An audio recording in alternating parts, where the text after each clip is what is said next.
Ladies and gentlemen, boys and girls, welcome to episode 176 of NerdPod Generations. As always, I am one of your illustrious hosts, Steve Taylor, along with the always lovely Al Jetsam. Hello, friends and enemies. Very happy, Bills-clad Al Jetsam after a solid win against a pretty good team. Okay, caveat. I said pretty good. Caveat.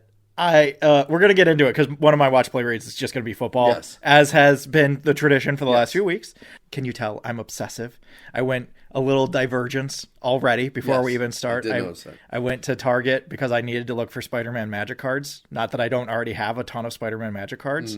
And I was thinking to myself, man, you really are obsessive. And I was like, you want to wait around and see if there's any more evidence to say that that's true? Because I think we got all the evidence we need. So going off that same idea, I didn't wear Bills gear all fucking week. I didn't wear it last week. I was like, we're on a bye. We're going to take some time. And hey, you know, I'll take it. Sometimes the bye works. Yeah. All right, folks, so if this is your first time listening to us, that means there is 175 past episodes of pure bliss for you to go back and listen to. You can find us at nerdpodgen.com. On the homepage, there is a link to whatever the most recent episode is. Then there's also links to Spotify and Apple Podcasts where you can find our show. There's also links to YouTube where Al has been graciously uploading segments and full episodes of our show for you to go on and listen to. You cannot see us. You can just see our artwork, which is awesome. It's much better than seeing us. Yeah. I'm going to be honest with you. We could spend the money and set up cameras and everything. There's nothing to see. No, I'm not going to lie. And you know what? And there are actual pictures of us on the website. Yeah. You'll understand why when you see those pictures. You're missing nothing. Unless you want to see my Pop Funko collection make cameo appearances. It's pretty awesome. That's the only thing I can legitimately think is like, well, that'd be interesting. Is like, oh, we're gonna set it up to be themed. Yeah. For each episode, and I'll take the time every week. The theme would be people think you work at Funko because you have so many Funkos. Yeah, no, it's a problem. I went to GameStop. They had a buy two, get one. Oh, no. And I found one for my buddy that he had been looking for, so I picked it up. And the cashier is trying to convince me, like, I don't know. You could get one more, and then you would just get a free one on top of it. And I'm just thinking, like, dude, I have a bag of 4 Funkos and a shelf of, I want to say, 10 Funkos, all still in box, all waiting in line patiently to be opened. I don't need more on layaway. I'm good. Yeah. I bet it was hard to fight. Oh my God. You don't even know, dude. I found like 3 that I wanted. I was like, I could do it, but I don't need to. I love it. All right, folks, so we're going to kick this episode off. This is officially episode 2 of Halloween Havoc. It was going to be last week, but we went off the rails on our watch, play, read. This week, we're going to tamper it down a little bit. Al has a very good idea how we're going to work some of Halloween Havoc into watch, play, read so that when we get to the end, we're only reviewing one movie, and we'll definitely have time to do that. We don't have a stack up. No. You want to talk about backlog and stuff on the shelf. Backlog. Yeah. I came up with this idea of like, let's cut our losses, right? We all know for over 10 years now, the way that it goes is Halloween ends and Christmas begins. Yes. Right? And then it begins in earnest after Thanksgiving, on Thanksgiving. Idea. Let's try and mitigate some of this a little bit, okay? Let's say that all of November is the spooky season, Spookvember, if you will, where it's just Halloween is the beginning of it, and then you have the Day of the Dead. And then it's just like, that's where you put like your Nightmare Before Christmas. That's where you put your Gremlins, all these other things that are they horror? Are they Christmas? Is it a gimmick? And that way we can stretch it out. Everybody's thankful for spooky stuff. It's all about being thankful for the things you have in your life that are important to you, right? And so then it culminates with Thanksgiving. And we can be like, okay, now we're ready for Christmas. Should I tell you that I contemplated putting up my Christmas lights today because it was warm enough that I want to get them up before it gets too cold? Hey, listen. That would have been antithetical to everything I'm not the one that's going to get angry letters from the YMCA. Yeah, they ain't going to say shit. All right, so we are going to start this episode with Watch, Play, Read. I have a very video game-centric one. I do want to start with a quick shout-out. Last night was movie night at my house, set up the big screen. The kids both wanted to watch. Now, it is my son's like 3rd or 4th time, my daughter's first time. Free Guy, the Ryan Reynolds video game. Now, I have to say, this is one of my like favorite modern movies. It is so good. It's a really good movie. So underrated on how funny it is, how heartwarming it is. It's, you know, my daughter loved the fact that it is you think it's a love story between Guy and Millie, but no, it's between Millie and Keys and Guy and Buddy. So it's a double love story, but one is friends and one is not. Yeah. And it's like, It's so great. It's a great movie. I love comparing this to movies like The Atom Project, where they're like, we're just going to have Ryan Reynolds be Ryan Reynolds, and that's going to be the movie. And it's like, okay, but I love Ryan Reynolds, right? Yes. I love him like anybody else does him. It really counts what the script is. Yes. It really, really counts what the script is. Look at The Atom Project. Look at, was it Scrooge? No, it was, I can't remember even what the name of that stupid one with Will Ferrell, where it was a Christmas Carol. Yes. I don't even fucking remember what that was called. Yeah. It was so forgettable and yet bad and yet very bad. Yeah. Red Notice, wasn't that the one? No, with that the was Rock? a different one. That was the one with the Rock. Yeah. Having a good script to begin with is the key. Getting the right toys out for Ryan Reynolds, that's really important.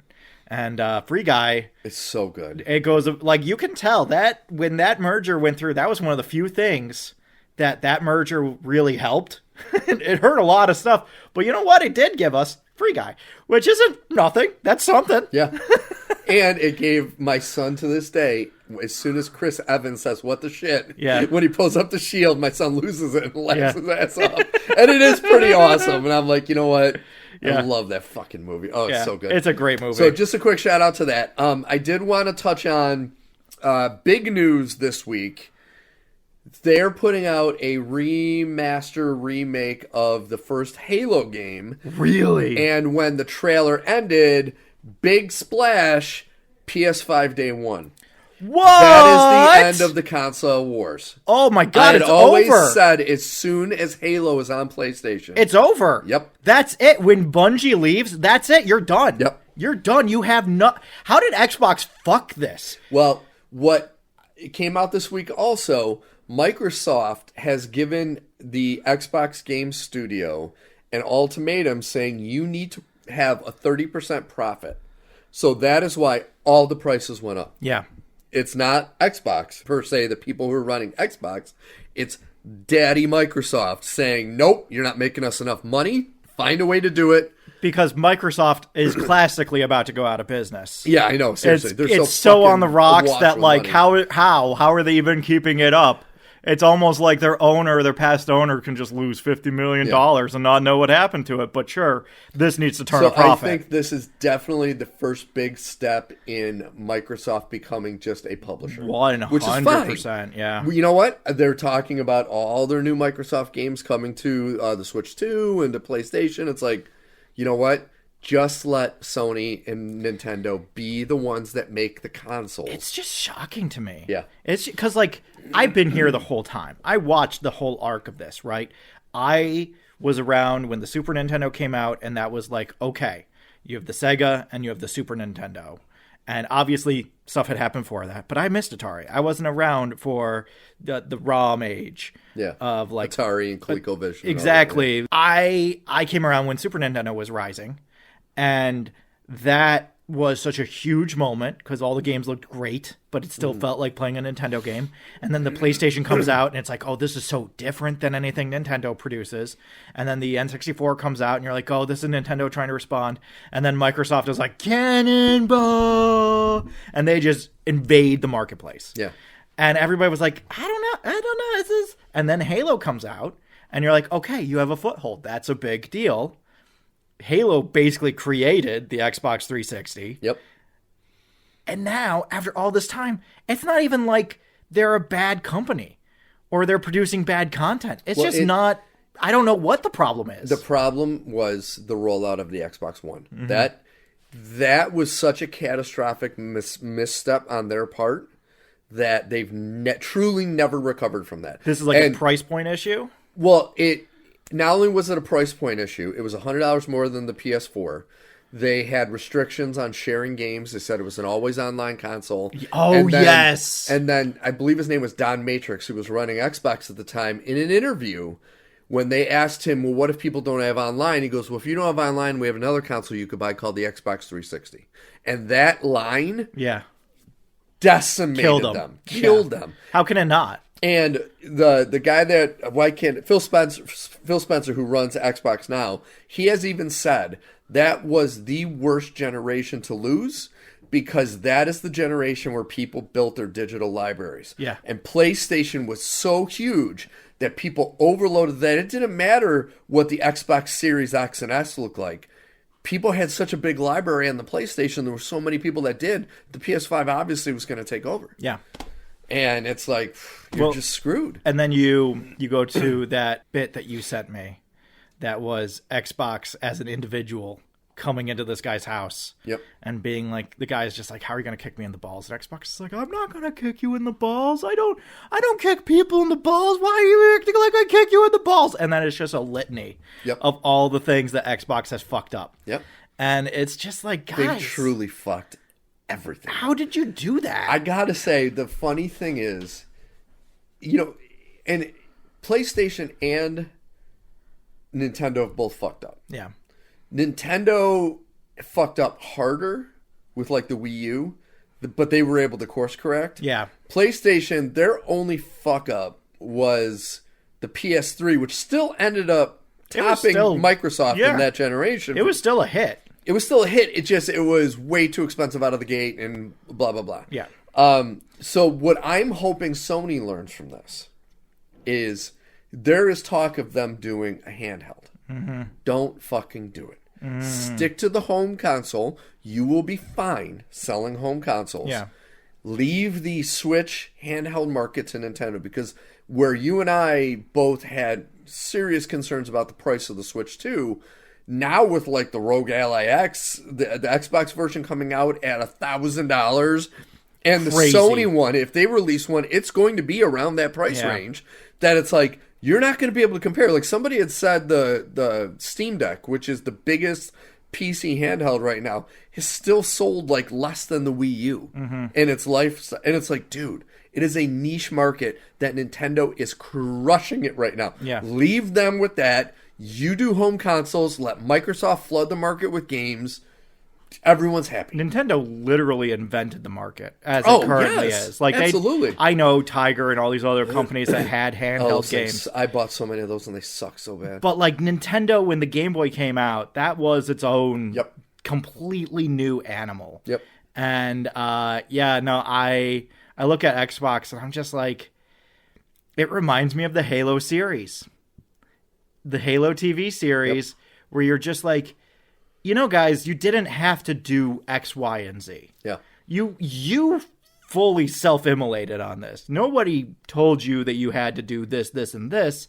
But because you did, it fucked you so bad, man. Yeah. And I don't really have any sympathy for you because you're a gigantic company. I have sympathy for the people that swore to Xbox, swore their fealty to Xbox. But, like, I'm not going to go to bed, having trouble sleeping. They don't have to make another console. The properties they own now are so lucrative that they just need to make games. Yeah. They need to pump out games, and they will be washed in money. I mean, you have a new Elder Scrolls that's on the way from them. They still run Minecraft. That's a massive one. They own Call of Duty. I mean, they own all of these insanely massive properties. If they just stop making consoles and focus their attention on that shit, and just say, you know what our console is? A fucking PC. That's how they've always been aiming for anyways. It's like, dude, if you got a PC, you got an Xbox. That's that simple. And then home consoles, you're going to get all their games. Yeah. To say nothing of the fact that the Xbox has always been like just the world's ugliest system. It was until, I want to say, the end of last generation, when they put out the Xbox One S and One X. Those were fucking, especially the One X. That was a good-looking console. That was where they, like, if that would have been their launch console instead of the, I think they call it the VCR Xbox One. That's exactly what I was thinking. If the smaller, sleeker, better looking one was that, and they didn't have the Kinect and it was $100 less, I think it would have been a much different generation. Well, like that, it's not even the first Xbox to be compared to a VCR. Yeah, the very first Xbox was a VCR. And there were VCRs at the time. So you could do a one-to-one, be like, well, which one's the VCR and which one's the Xbox? I still say they had the most genius solution before wireless controllers. I don't know if you remember, the old cables on their controllers for the Xbox One had break. Yeah. So you could, like, if somebody tripped it, it would unplug it. Yeah. It was genius. That was a big, smart innovation. And they were innovation. long as fuck, too, the cables on those. God. cable playing. Oh. What a time. What a On time the to have NES, to I'll live. never forget that. You had to sit 2 feet from the TV because you had to be close. Oh, it was awful. Yeah. So I want to do one last quick shout out to this week. There was the Kirby Air Rider Direct. Yes, I watched some of it. I didn't watch all of it. There's a lot I took from that. It is going to be an insanely huge game. The biggest thing that I took away from that is, and granted, I did not watch the whole Direct, so maybe this is something that they reference or not. I know that it's from the same creator as A, Kirby, but also B, Smash Brothers. And it looks like they just took the Smash Brothers shell and put new stuff in it. But the menus all look like Smash Brothers. Yeah, they do. Like 100% just, and I'm just sitting here like, I love Kung Fu Joe and Meta Knight and all these. Can we please put Link in this? Would it kill you to put Link in this? After watching the Direct, I could kind of, it wouldn't be where like Mario Kart is like, Mario is known as being like the flagship, and so everything's under. This is Kirby, and it is just Kirby characters, so I can kind of understand it. Yeah. It's the amount of content in this fucking game. Mm-hmm. Once again, I want to just shake and slap the people who made Mario Kart World, because I'm like, dude, this guy, he did 1,000 times the content. Yeah. And what I loved about the presentation is it not only showed all the courses, which look amazing, there's like 3 or 4 different modes. Yeah. Like a top-down mode, there's like an adventure mode, a world mode, like all these modes. The graphics look incredible. It runs super fucking fast and smooth. And the part that I love the most is at the end, he said, listen, we're not going to keep making these. This is it.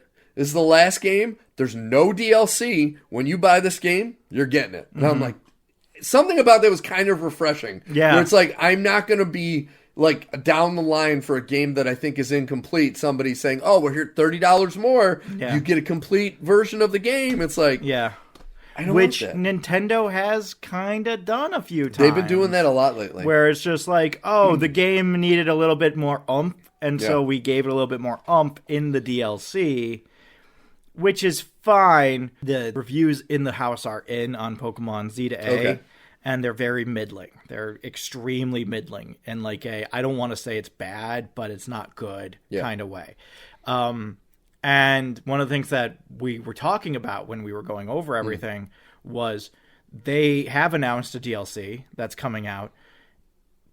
Have we reached the point where Pokemon looks at how their games perform and begin to put the end to like character arcs into DLC? Because it felt like there were a lot of elements to the characters and to the story that were just not resolved in any capacity. Yeah. And it was just like, so is that going to be in the DLC? Because it shouldn't be, but at the same time, is it just you're either not going to have these stories resolved in any capacity, or it's going to be in the DLC.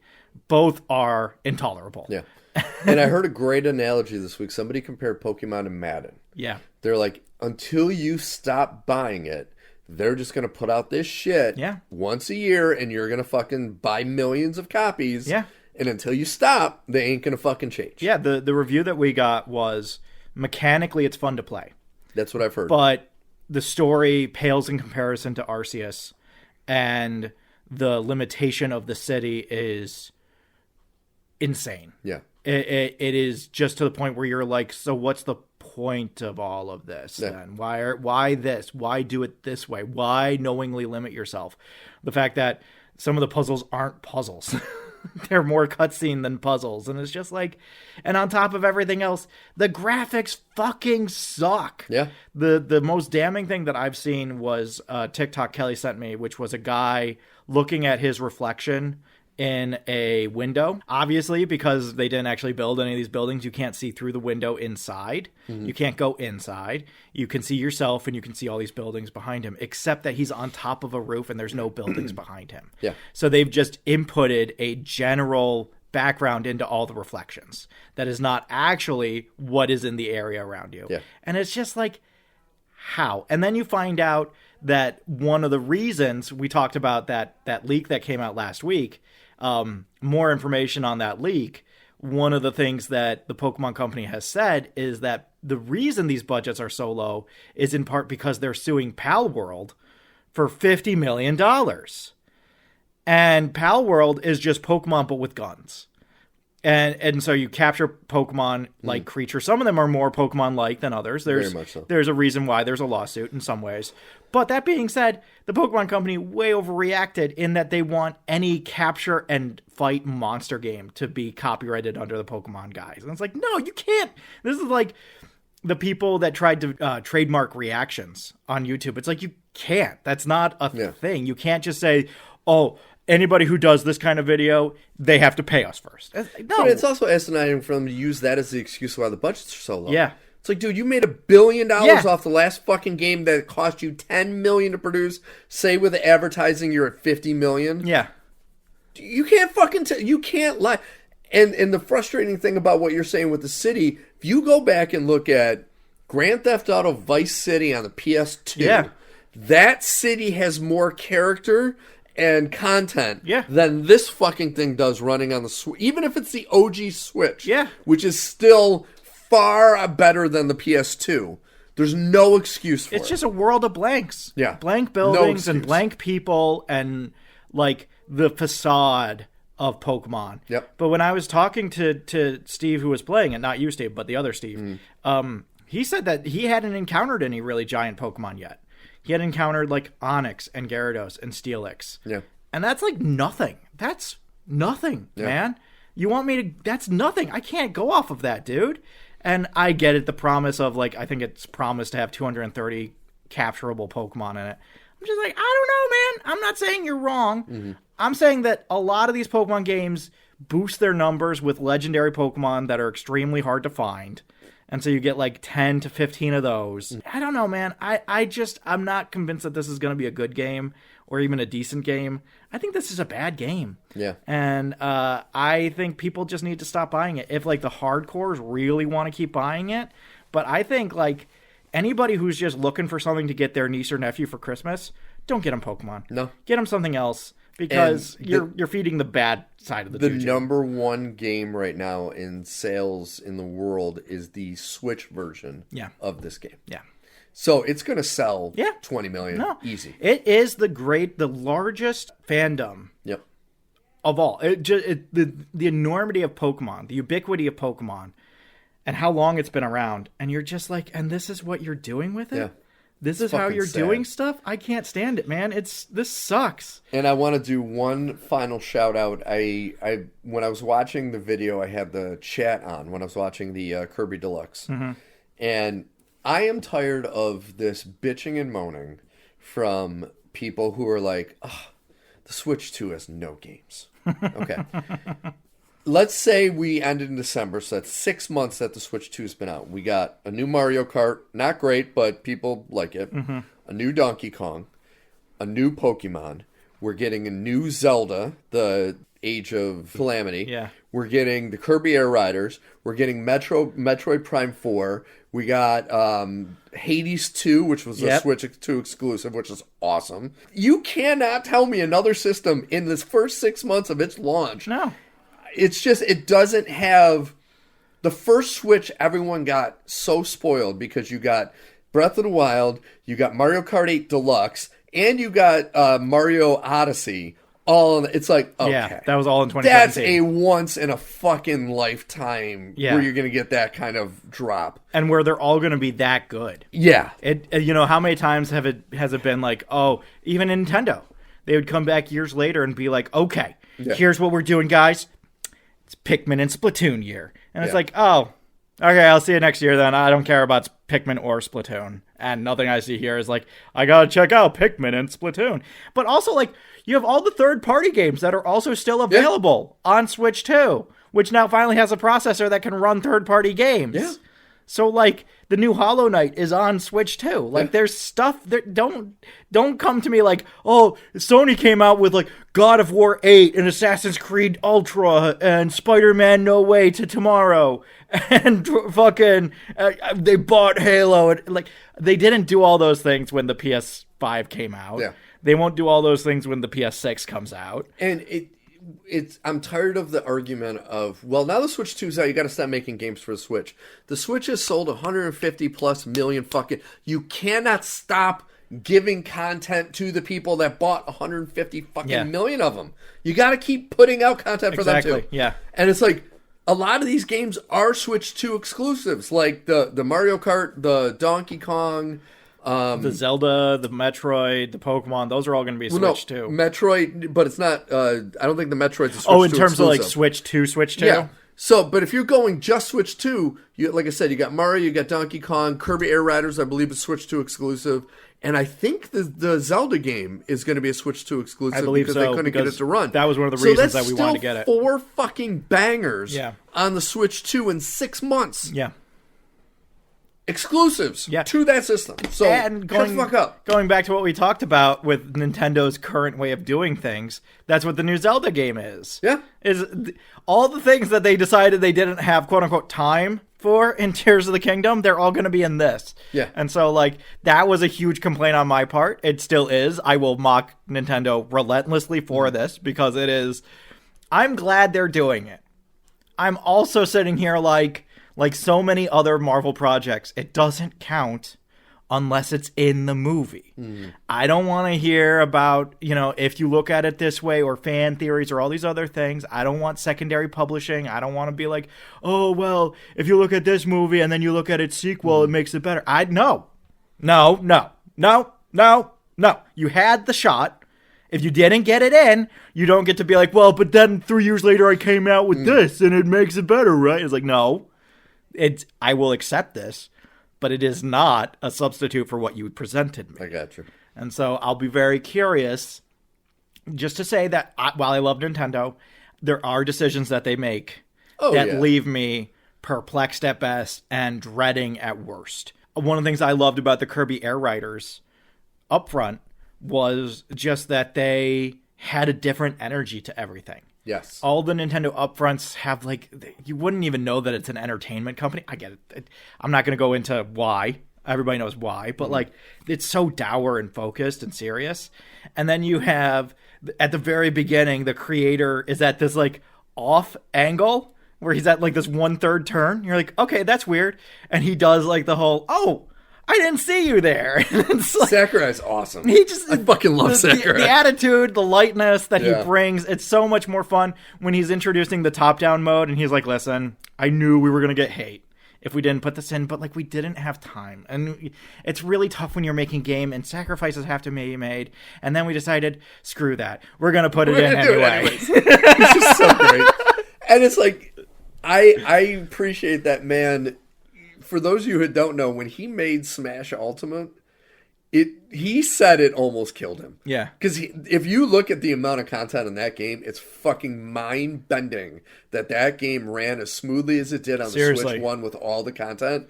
And he literally is a guy that, if I was Nintendo, I would say, listen, stop making games now. We're going to send you to second and third-party developers and you tell them how they can make the games for the Switch 2 and make it run as well as you make your games. Or have him be the head of the department that does that. Instead of having, so he can teach other people that can then go out and teach people. Exactly. So he's still at home. He can still run things for Nintendo and not get pulled off into a million other directions and just have his cohorts go out and teach people how to fucking make games for this system. Yeah. I am so curious to see what next year brings for Nintendo. I know that they have the Souls game, the Switch-specific Souls game that's coming out. They have Fire Emblem coming out. Yep. So I'm very curious, but I agree. The whole idea that there's nothing to play on Switch 2, I'm like... See, next year is going to be interesting because next year is the 40th anniversary of Zelda. Mm-hmm. That is Do you think there's going to be any surprise announcements? Dude, there's got to be. Do you think I love the idea that the only place to go next is space. We've gotten to Fast and Furious levels of the only thing next to do is to send Link to space. I'm going to say this, and this is my hope. Doesn't even have to be a new Zelda. Mm-hmm. For my birthday, which for those of you who are unaware, I know I sound young and spry, June 26th of next year, I turn 50 years old. Yeah, you do. I would love to have Wind Waker HD released on my birthday. Yeah. So I can buy that and fucking play it again because I played it on the Wii U. I fucking love it. I think it is a gorgeous game. It is so much better with the quality of life improvements. That's the thing that shocks me, is that's the... If you want to talk about something that has somehow single-handedly kept Wii U's in people's households, it's that the HD remake was never brought to any other consoles. I'm still shocked. It blows your mind because the HD remake, when you talk about quality of life changes, when they said that they were bringing back Wind Waker on the Game Pass for the GameCube on Nintendo, I was like, oh, cool. But you noticed that they didn't say the HD remake. Yep. It is the original, which has all of the problems that Wind Waker had. Which is to say, it's not problems, but it's a fucking huge pain in the ass to get anywhere. Yeah. Until you get warping, and even then, it's still like, oh, you can't warp to where you want to go. You can just kind of warp into a region that's vaguely near where you want to go.